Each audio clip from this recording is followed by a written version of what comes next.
শুভ সকাল বন্ধুরা। আজ হলো 6 ডিসেম্বর শনিবার। আজকের সকালের বিশেষ বিশেষ খবর হলো 2026-এর বিধানসভা নির্বাচনে যুব ও মহিলা প্রার্থীদের প্রাধান্য দেওয়ার কথা ঘোষণা করেছেন মুখ্যমন্ত্রী হিমন্ত বিশ্ব শর্মা।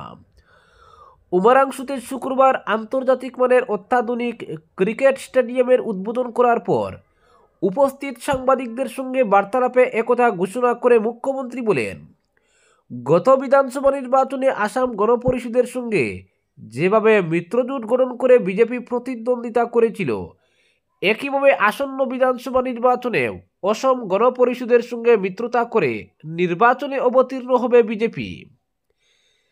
ইতিমধ্যে অগপর সঙ্গে মিত্রতা নিয়ে এক প্রস্ত আলোচনা সম্পূর্ণ হয়েছে বলে জানিয়ে মুখ্যমন্ত্রী বলেন, আগামী মাঘ বিহুর আগে অগপর সঙ্গে বিজেপির মিত্রতা নিয়ে আলোচনা চূড়ান্ত হয়ে যাবে। মুখ্যমন্ত্রী বলেন, জোট মিত্রতা নিয়ে বৃহস্পতিবারও অগপ নেতা কেশব মহন্তের সঙ্গে বিজেপির আলোচনা হয়েছে। তিনি বলেন, আসাম গণপরিষদের সঙ্গে আসন সমঝোতা নিয়ে আলোচনা ইতিমধ্যে সম্পন্ন হয়েছে।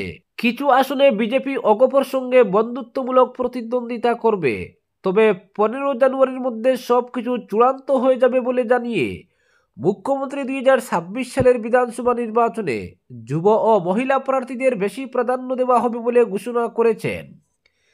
তিনি বলেন, গত নির্বাচনে তরঙ্গ গগৈর থেকেও আরও 3-4 যুব প্রার্থীকে এবারের নির্বাচনে প্রার্থিত্ব প্রদান করা হবে। তাছাড়া গত বিধানসভা নির্বাচনের তুলনায় এবারের বিধানসভা নির্বাচনে আরও বেশি মহিলা প্রার্থীকে প্রাধান্য দেওয়া হবে বলে জানিয়েছেন মুখ্যমন্ত্রী হিমন্ত। মুখ্যমন্ত্রী এদিন কংগ্রেসের কঠোর সমালোচনা করে বলেন, কংগ্রেসের অন্তর্মহলের মানুষই চান না কংগ্রেস ক্ষমতায় আসুক। মুখ্যমন্ত্রী বলেন, আসামে এত কাজ হয়েছে তা কংগ্রেস স্বীকার করতে চায় না। কংগ্রেস সরকারের আমলে উমরাংশুর নাম কেউ জানত না। আজ হাফলং কার্বি আংলংয়ের গ্রামে রাস্তা নির্মাণ হওয়ার পাশাপাশি বহু উন্নয়নমূলক কাজ হয়েছে।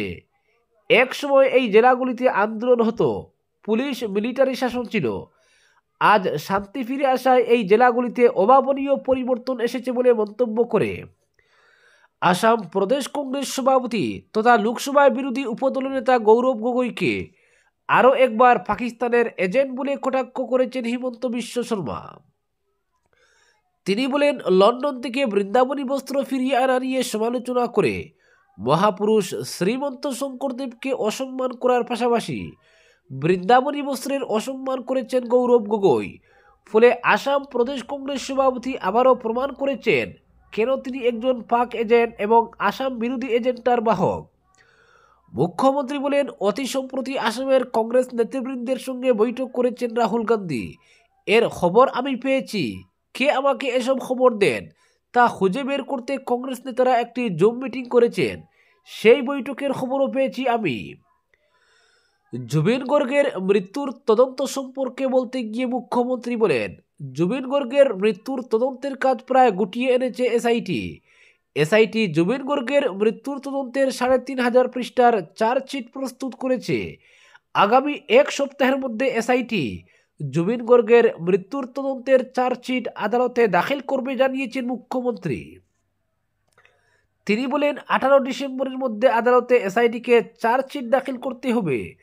তাই এসআইটিকে 12 ডিসেম্বরের মধ্যে আদালতে চার্জশিট দাখিল করার নির্দেশ দেওয়া হয়েছে জানিয়েছেন মুখ্যমন্ত্রী হিমন্ত। অপরদিকে ইন্ডিগো বিপর্যয় তদন্তের নির্দেশ কেন্দ্রের, সোমবারের মধ্যে স্বাভাবিক হচ্ছে পরিষেবা। দেশ জুড়ে ইন্ডিগোর ফ্লাইট বাতিল ও বিলম্বে যাত্রী ভোগান্তি চরমে উঠতেই অবশেষে পদক্ষেপ নিল কেন্দ্র। অসামরিক বিমান পরিবহন মন্ত্রক উচ্চ পর্যায়ের তদন্তের নির্দেশ দিয়েছে এবং আশ্বাস দিয়েছে যে শনিবার থেকেই বিমানের সময়সূচি স্থিতিশীল হতে শুরু করবে। আগামী 3 দিনের মধ্যে অর্থাৎ সোমবারের মধ্যে পরিষেবা পুরোপুরি স্বাভাবিক হয়ে যাবে বলে আশা করা হচ্ছে। শুক্রবার বিমান পরিবহন মন্ত্রী রামমোহন নাইডু জানান, ইন্ডিগোতে ঠিক কোন সমস্যার কারণে এই বিপর্যয় ঘটেছে তা খতিয়ে দেখতে তদন্ত কমিটি গঠন করা হয়েছে। Directorate general of civil aviation 4 সদস্যের একটি দল তৈরি করেছে, যেখানে রয়েছেন joint director general Sanjay K Brahmane, deputy director general Amit Gupta, society of Indian commercial পাইলটসের ক্যাপ্টেন কপিল মাঙ্গলিক এবং ফেডারেশন অফ ইন্ডিয়ান এয়ারলাইন্সের ক্যাপ্টেন লোকেশ রামপাল তাদের দায়িত্ব হবে পুরো পরিস্থিতির বিস্তৃত পর্যালোচনা ও মূল্যায়ন করা। মন্ত্রী স্পষ্ট করে দিয়েছেন, যেখানে প্রয়োজন সেখানে জবাবদিহি চাওয়া হবে এবং ভবিষ্যতে একই ধরনের সমস্যা এড়াতে সুপারিশ করা হবে। যাত্রীদের নিরাপত্তার সঙ্গে কোনোভাবেই আপোষ করা হবে না বলেও তিনি আশ্বস্ত করেছেন। প্রসঙ্গত, দেশের বৃহত্তম এয়ারলাইন্স ইন্ডিগোতে টানা তৃতীয় দিনে উড়ান বিপর্যয় অব্যাহত। শুক্রবার বাতিল হয়েছে 700-রও বেশি বিমান। বিমানবন্দরগুলিতে দেখা দিয়েছে বিশৃঙ্খলা। এই পরিস্থিতিতে বিমান নিয়ন্ত্রক সংস্থা ডিজিসিএ নতুন ক্রু রোস্টারিং নিয়মের একটি গুরুত্বপূর্ণ ধারা প্রত্যাহার করেছে এবং ইন্ডিগোতে পাইলটদের রাতের ডিউটি সংক্রান্ত নিয়মে এককালীন ছাড় দিয়েছে। এই ছাড় কার্যকর থাকবে আগামী 10 ফেব্রুয়ারি পর্যন্ত। ডিজিসিএর নির্দেশে বলা হয়েছে, আগে নিয়ম ছিল সাপ্তাহিক বিশ্রামের বদলে অন্য কোনো ছুটি নেওয়া হবে না। নতুন সিদ্ধান্তে সেই বাধ্যবাধকতা তুলে দেওয়া হয়েছে। নতুন ফ্লাইট ডিউটি টাইম লিমিটেশনস নিয়ম নভেম্বর থেকে কার্যকর হয়েছে, যার লক্ষ্য ছিল পাইলট ও ক্রুদের ক্লান্তি কমানো। কিন্তু নিয়ম কার্যকর হওয়ার পর থেকে ইন্ডিগোতে ক্রু সংকট তীব্র হয়ে ওঠে। নতুন নিয়ম অনুযায়ী পাইলটদের সাপ্তাহিক বিশ্রাম 34 ঘন্টা থেকে বাড়িয়ে 48 ঘন্টা করা হয়েছে। রাতের ল্যান্ডিং সীমিত করা হয়েছে 6 থেকে 2-এ। রাতের সময়সীমাও 1 ঘন্টা বাড়ানো হয়েছে। এর ফলে ইন্ডিগোর রোস্টারিংয়ে বড় চাপ তৈরি হয়। সেই চাপ সামলাতেই রাতের ডিউটি নিয়মে ছাড় দেওয়া হয়েছে। এদিকে ইন্ডিগোর উড়ান বাতিলের জেরে দিল্লি থেকে সব দেশীয় বিমান শুক্রবার মধ্যরাত পর্যন্ত বন্ধ রাখা হয়েছে। চেন্নাইয়ে সন্ধ্যা 6টা পর্যন্ত সব দেশীয় বিমান বাতিল হয়েছে। এর ফলে হাজার হাজার যাত্রী বিপাকে পড়েছেন। ভাড়া বেড়ে গিয়েছে আকাশচুয়া। সাধারণত দিল্লি মুম্বাই ফ্লাইটের ভাড়া থাকে প্রায় 20,000 টাকার আশেপাশে, কিন্তু ইন্ডিগো দিল্লি মুম্বাইয়ের সব ফ্লাইট বাতিল করায় অন্য সংস্থার টিকিটের দাম ছাড়িয়েছে 60,000 টাকা। দিল্লি কলকাতা রুটেও ভাড়া প্রায় দ্বিগুণ হয়েছে।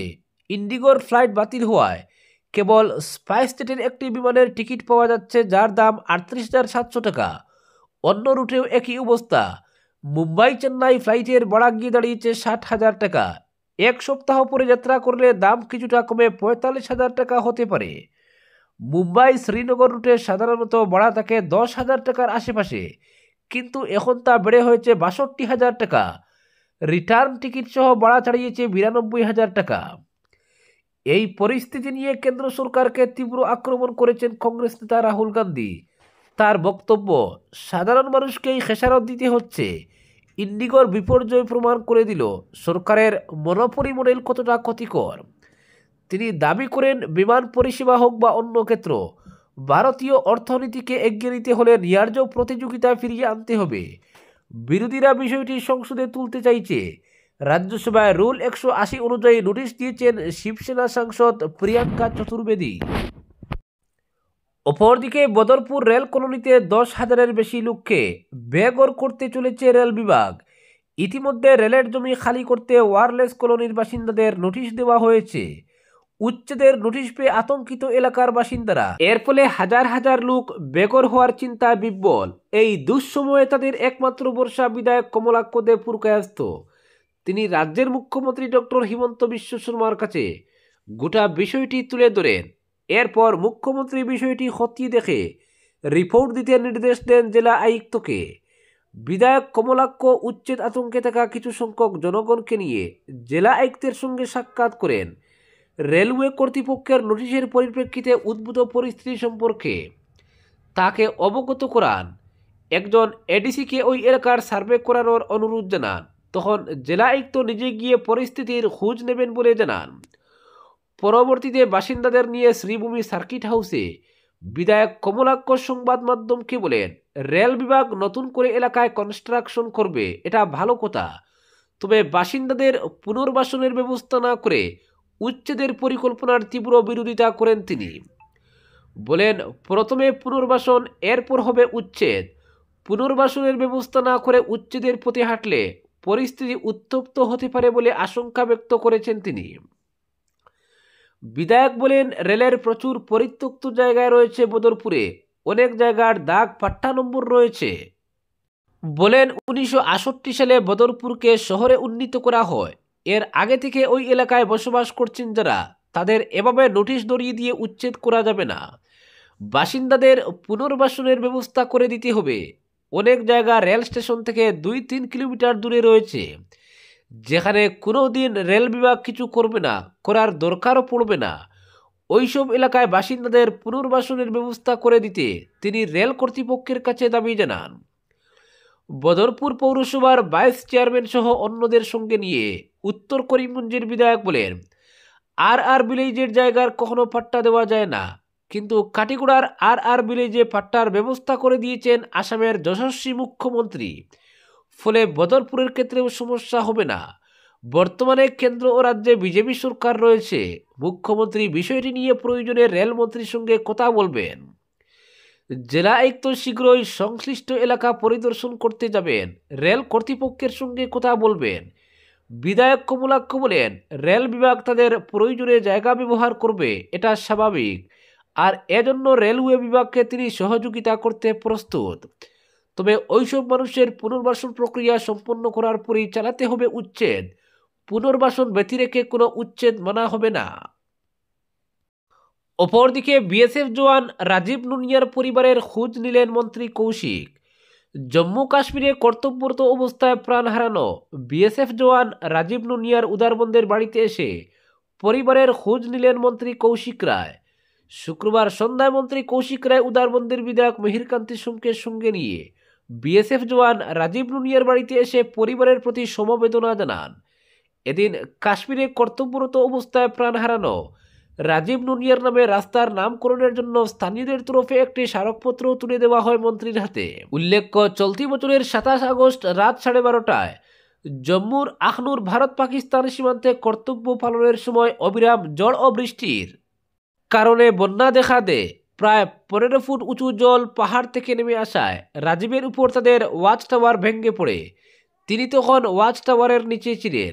ওয়াচ টাওয়ারের উপরে রাজীবের আরও 2 সহকর্মী থাকায় তারা টাওয়ার থেকে লাফ দিয়ে নেমে যান, আর ঠিক তখনই টাওয়ারটি ভেঙে রাজীবের উপর পড়ে যায়। রাজীব জলে তলিয়ে যান। তার সন্ধানে অভিযানে নামেন বিএসএফ জওয়ানরা। পরে রাজীবের মৃতদেহ উদ্ধার করে বিএসএফ। আজকের বিশেষ সংবাদ এখানেই সমাপ্ত।